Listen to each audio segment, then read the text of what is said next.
Let's go now to Gada, who's the Managing Director of Recastled Tech.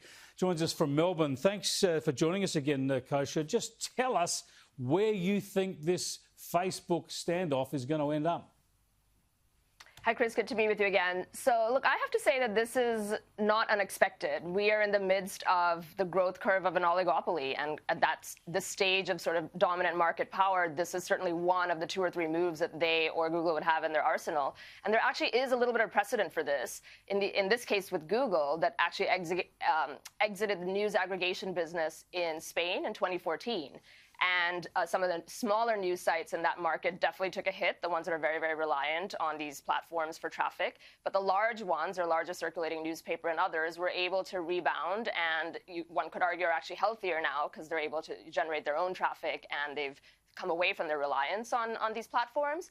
So, you know, look, Google and Facebook's revenue, anywhere from 1% to 3% of it comes from Australia. So this is not an economic matter for them. This is about legal risk and what kind of legal precedent they want to see set in the world that could potentially snowball into other things.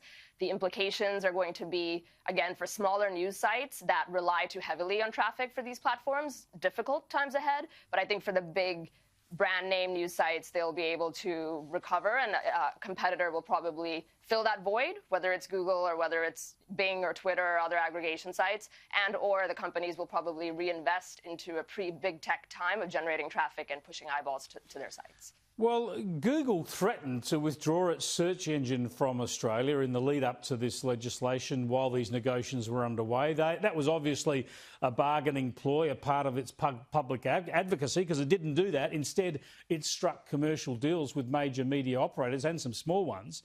But you seem to think that Facebook is not doing this. This is not a ploy by Facebook. You believe they're just going to leave this stuff, the Australian news content, off their site for good? I think it's a ploy, but it's one that they're probably willing to stick with if the negotiation falls through. I think, you know, the other thing that they're grappling with is the competitive strategy that you mentioned, where Google struck this deal with News Corp, with Fairfax and others. And so they are basically a duopoly with Google in the digital advertising market. So they're looking at this as where they're now trying to compete against that competitive advantage that Google has negotiated for itself. That's one thing. And the second thing, too, to remember is Facebook actually is becoming less and less reliant on hard news for what drives their engagement with their platform. They actually made a pretty big and public algorithm shift in 2018 that deprioritized published news and was trying to go back to their roots of, you know, friends and family sharing photos and all of that in the US. And some of the next tier publications, including storied ones like The Atlantic and others, Slate and Vox and all of those, took massive hits to their traffic, whereas the Times and the Wall Street Journal that are forces were able to withstand that, and it probably served as a silver lining for them to invest in their own thing. But we've seen this happen before, shades of it, and I would not be surprised if the negotiations fall through that they actually stick with this. You know, they wouldn't have made the move if they weren't willing to go all the way, is my view. Well, to understand the impact of this on Facebook and the impact it might have on media companies, you've got to talk about what social media users, how they use these platforms, in this case Facebook. So I want to get you to provide some insight on that for us. For instance, I have a Facebook page. I tend not to follow any news on it. It's just family and friends, and you know, it's just pictures of the kids and the like.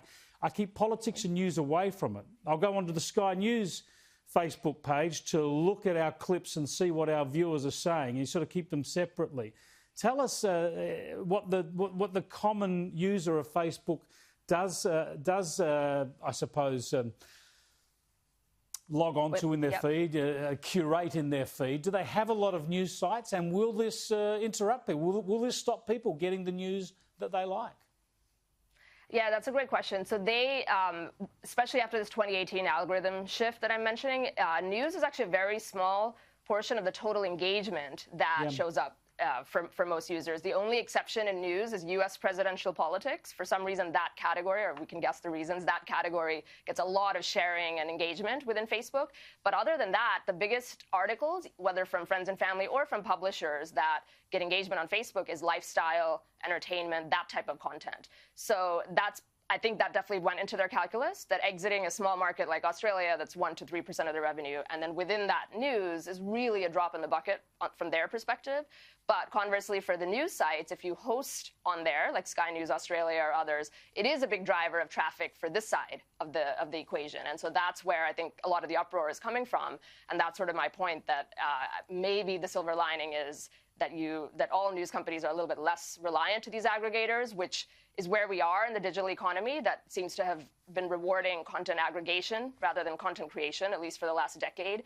And the backlash might be a return to more sort of smaller kind of community-based traffic methodologies to get people to go directly to skynews.com or 9news.com or whatever it may be, rather than to these aggregators. Yeah, and what about the advertisers, though? If people know that there are more consumers going directly to news sites, they're not going there via Facebook, will they be more inclined to spend their advertising dollar with the content providers, the news sites, and take some away from Facebook? Or is that too difficult? Yeah, so that's, that's where sort of the panic ensues, because advertising is the lifeblood of the media industry, and it is linked to eyeballs. And these two companies are gigantic traffic stores that have aggregated eyeballs at a scale never before seen before. And you can sort of rent your traffic, from them, and that's where they own the power. But there has been this shift in the industry to move away from that, just to, again, not be reliant on these platforms. And then also because direct traffic is more valuable to advertisers than referral traffic. So you see that in the entertainment business, whether it's Disney and NBC pulling off Netflix and trying to create their own platforms like Disney Plus and Peacock. And then I think you're going to see more of that in the news space too, that if you can cultivate and generate enough eyeballs directly on your site, even if it's fewer than the traffic you're getting from Facebook, they're more valuable to advertisers, and you can sell more sort of above the fold premium advertising on the site. And it's going to be tough, but I think there is a silver lining that the right media brands will be able to harness out of this. Hope you're right, Kosha. Thanks so much for joining us. Thank you, Chris. Kosha Gada there, who's the Managing Director of Recastle Tech.